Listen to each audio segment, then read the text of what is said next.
Welcome to today's Awesome Marriage Podcast. I'm Dr. Kim, and I'm so glad that you joined me today.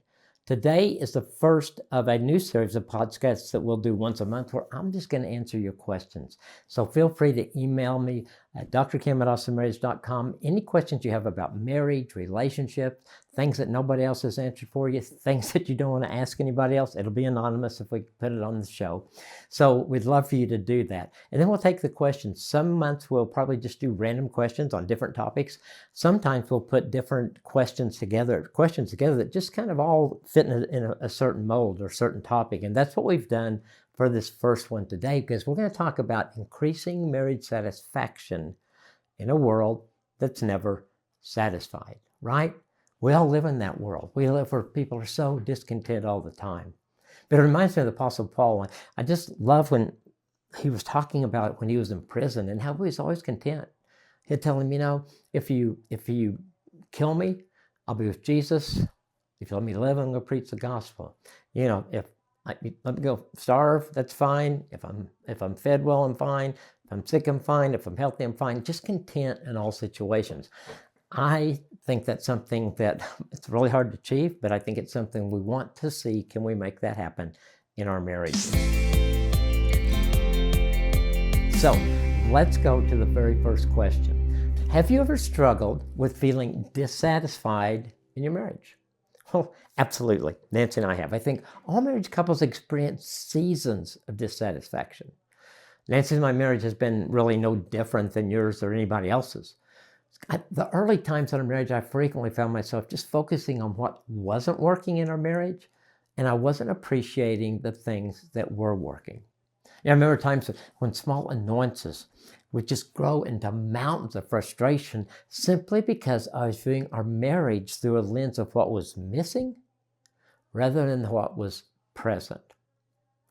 And these feelings, it really wasn't a sign that our marriage was failing, but rather we had to see it as an opportunity to grow deeper in understanding and toward grace toward each other, which was going to be such an important step, and it took us a long time to get there. So is there a difference in feeling content and settling in marriage? Well, there is a world of difference.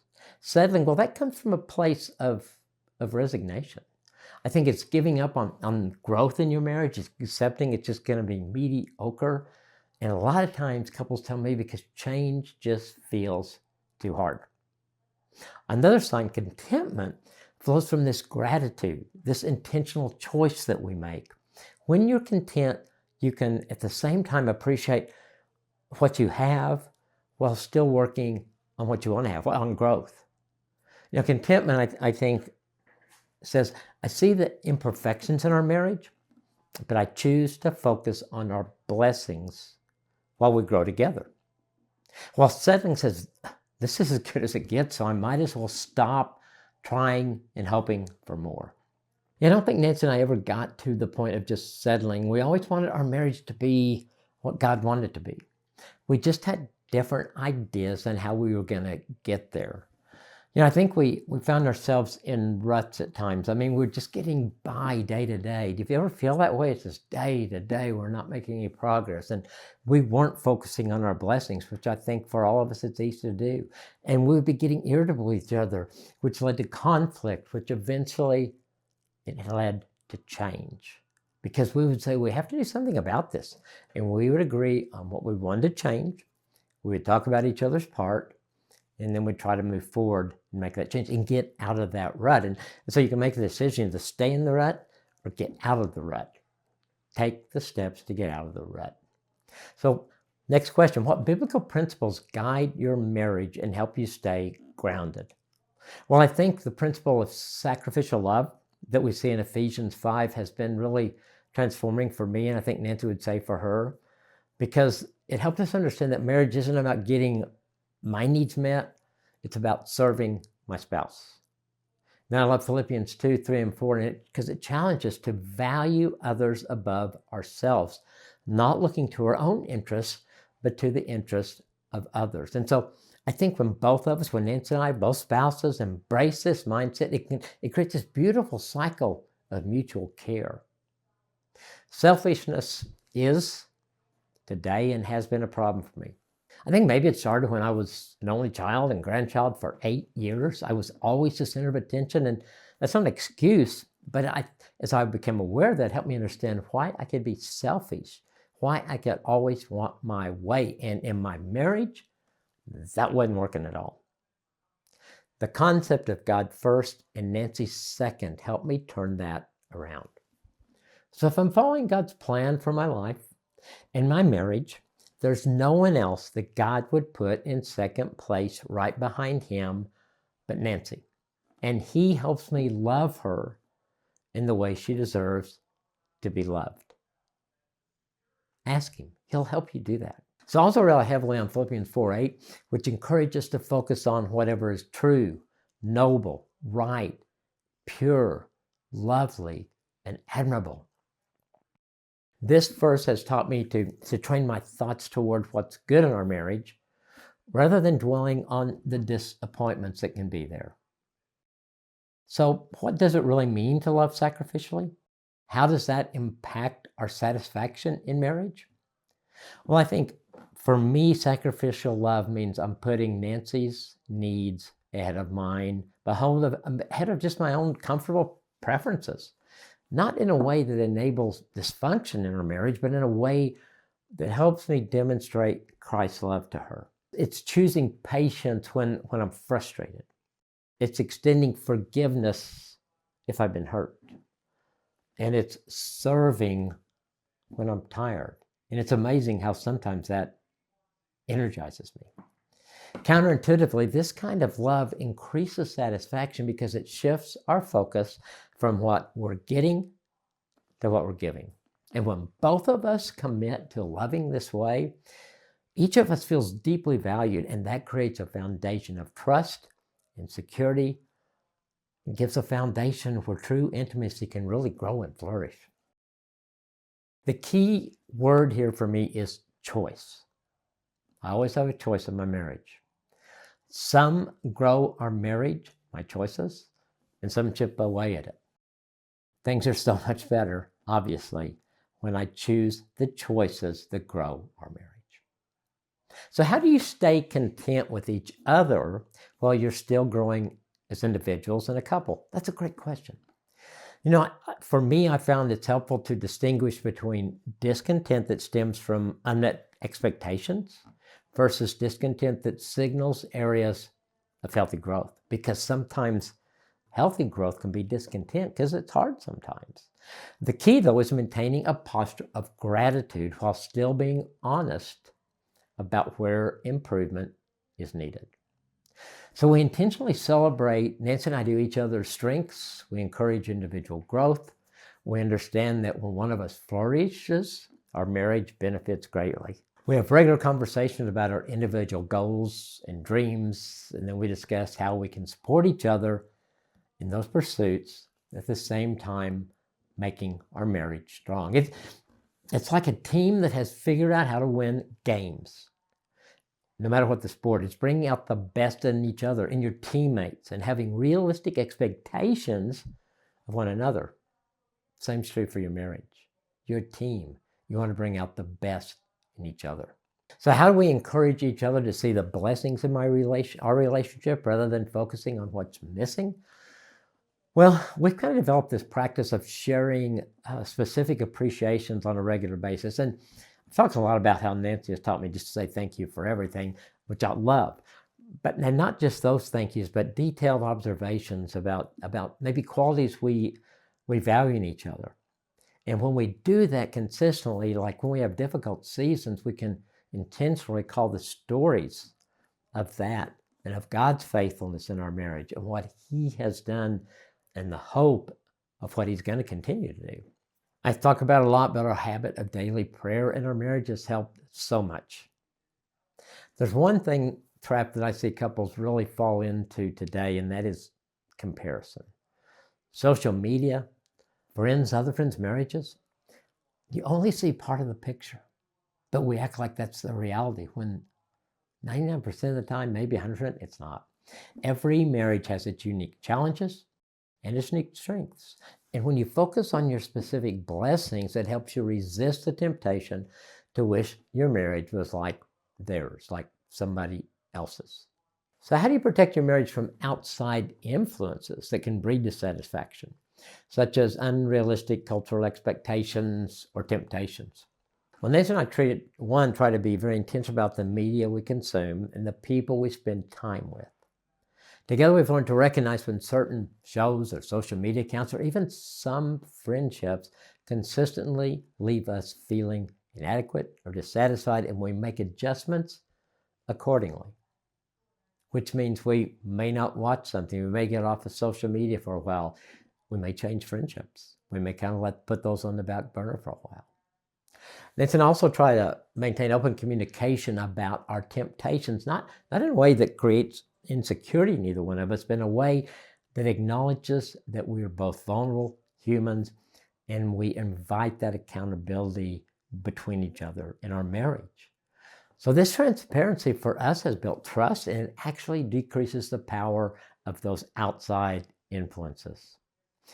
The enemy, never forget, the enemy wants to destroy your marriage. It's a fact, and he's got so many tools today to do that. So do whatever it takes to protect your marriage. You won't miss watching that show or hanging out with those people, I promise, because your marriage is going to be better. So how do you guard your marriage against comparison, especially in this world that's influenced by social media? Well, first, as I said before, we limit our social media consumption.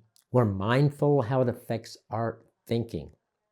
And so when I notice that the comparison is creeping in, I try to practice immediate gratitude. I name specific aspects, things in my marriage that I'm thankful for.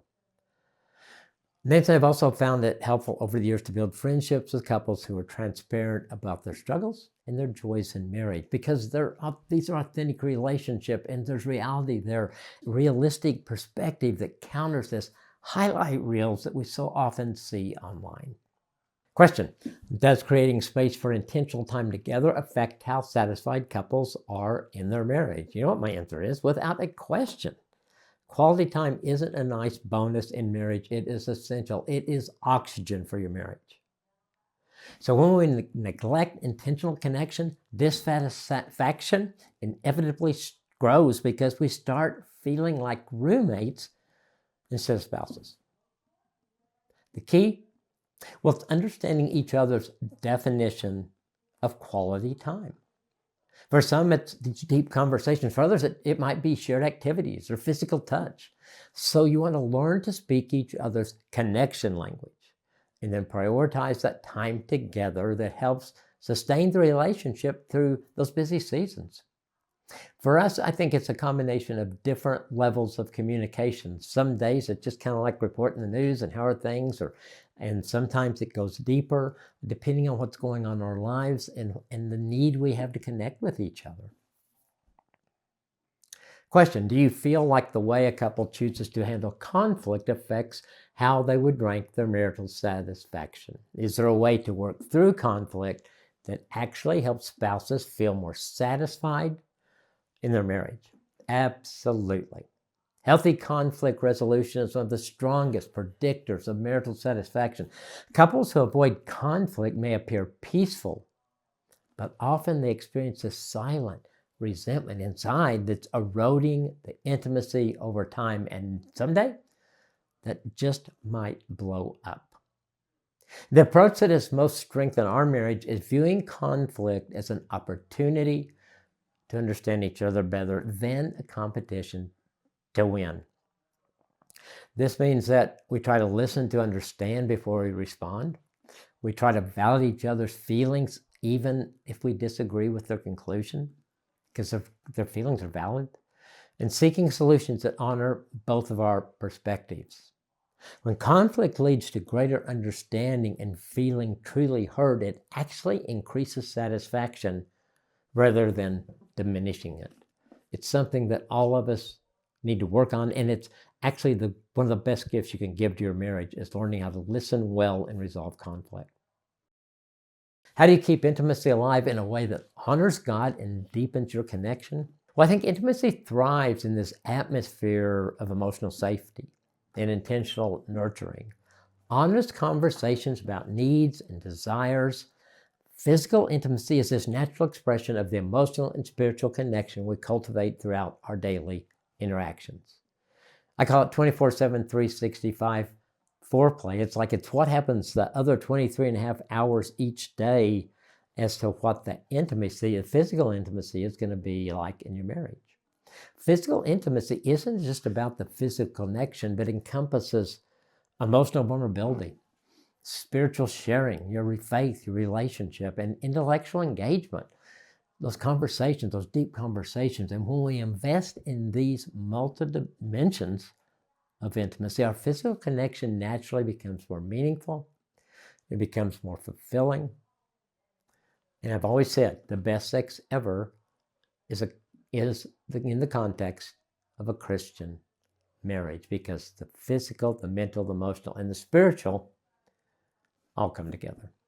So, if a couple is struggling with dissatisfaction in their marriage, what are the first steps they should take toward renewal? Great question. First, I'd encourage honest self-reflection before you point the finger at them. Point at yourself first and ask yourself, am I bringing my best self to our marriage? Am I focusing more on what's missing than what's present? Am I comparing our marriage to unrealistic standards? Second, initiate gentle conversation about specific needs rather than general dissatisfaction. So, for example, instead of saying, I'm unhappy, try saying, I miss our deep conversations, or I'd love to find ways to laugh together more often. And third, consider what I call the 30-day marriage reframing challenge. It's 30 days of intentionally noting and expressing appreciation for your spouse every single day. And this simple practice can dramatically shift your perspective from criticism to gratitude. You can get that resource by going to awesomemarriage.com, go to the drop down on resources and pick that resource for any donation. You can have it and it will make a difference. So if you go through those steps and you don't create movement, don't wait till it's too late. Don't wait till that crisis point where you feel like you're done. Don't wait then to get help. Find a good Christian marriage counselor that can provide valuable tools and perspective that can transform your marriage. Remember, seeking help is never a sign of failure. It's a commitment to growth. I love those questions. I love that topic. I think there's something we all deal with all the time. If you like this format today, let us know. Let me know. Go to awesomemarriage.com or drkim@awesomemarriage.com. Give me your comments. Give me your questions. Don't forget, Nancy's going to join me each month on the podcast at least one time. And then we'll use this format once a month. And we're going to have some really special guests coming up. We got Jimmy Rollins. We got Justin and Tricia Davis and Murray Hagner, Faith Yuri Cho, and many, many more special guests that you're going to love to go deeper with them. Thanks for joining today.